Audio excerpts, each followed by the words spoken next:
আসসালামু আলাইকুম প্রিয় শিক্ষার্থীবৃন্দ। তো তোমরা যারা আমার এডুকেশন 24 চ্যানেলটি এখনো সাবস্ক্রাইব করো নাই তারা অবশ্যই সাবস্ক্রাইব কর, পাশে থাকবে। তো তোমরা যারা জাতীয় বিশ্ববিদ্যালয়ের শিক্ষার্থী রয়েছে, তো তোমরা যারা ডিগ্রি ফার্স্ট ইয়ার ভর্তি হবে, তো তোমাদের জন্য কিন্তু একটা গুরুত্বপূর্ণ নোটিশ প্রকাশ করা হয়েছে।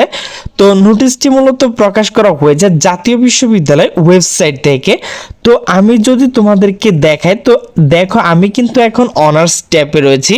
তো এখানে দেখো তোমাদের কিন্তু সর্বশেষ যে অনার্স 11/9/2025 কিন্তু একটা নোটিশ প্রকাশ করা হয়েছিল। তো এরপর যদি আমি তোমাদেরকে দেখাই যে প্রফেশনাল, তো এখানে তোমাদের কিন্তু 28/8/2025 তারিখে কিন্তু প্রফেশনাল তোমাদের একটা নোটিশ প্রকাশ করা হয়েছিল। তো এরপর যদি তোমাদেরকে আমি দেখাই মাস্টার্স, তো এইখানে দেখো তো তোমাদের কিন্তু 3/9/2025 তারিখে কিন্তু নোটিশ প্রকাশ করা হয়েছে। তো তো তো তোমাদের চমক যে বিষয়টা হচ্ছে, যদি আমি এখন তোমাদের জন্য ডিগ্রি পাশে ক্লিক করি, তো এখানে দেখো দুইটা কিন্তু নতুন নিউ একটা নোটিশ প্রকাশ করা হয়েছে। তো নোটিশটি মূলত প্রকাশ করা হয়েছে 14/9/2025।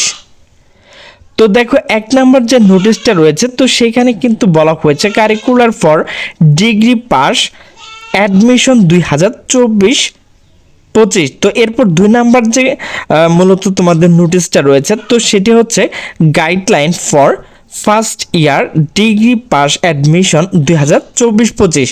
তো আমি কিন্তু তোমাদেরকে এই দুইটা বিষয় নিয়ে এর আগের ভিডিওতে আলোচনা করেছি। তো তোমাদের কত পয়েন্ট লাগবে, কত টাকা লাগবে আবেদন করতে, তো সেই বিষয়ে কিন্তু A to Z আলোচনা করেছি। তো তোমরা আমার সেই ভিডিওটা কিন্তু আমার চ্যানেলের যে প্লে লিস্ট রয়েছে, তো সেখানে কিন্তু ডিগ্রি প্লে লিস্টে গিয়ে তোমরা গাইডলাইন বিষয় দেখে নিতে পারবা। তো গাইডলাইন এখন বলতে গেলে কিন্তু অনেক ভিডিওটি লং হয়ে যেতে পারে, তো সেই জন্য কিন্তু আমি তোমাদের গাইডলাইন আগে দিয়ে রাখছি। তো আমার চ্যানেলে প্লেলিস্টে গিয়ে ডিগ্রি যে প্লেলিস্ট রয়েছে, তো সেখান থেকে গাইডলাইন তোমরা দেখে নিতে পারবে। তো প্রিয় শিক্ষার্থীবৃন্দ, আমার ভিডিওটি যদি ভালো লাগে তাহলে অবশ্যই লাইক কমেন্ট শেয়ার করবে। তো সকলে সুস্থ থাকবে, ভালো থাকবে, আল্লাহ হাফেজ।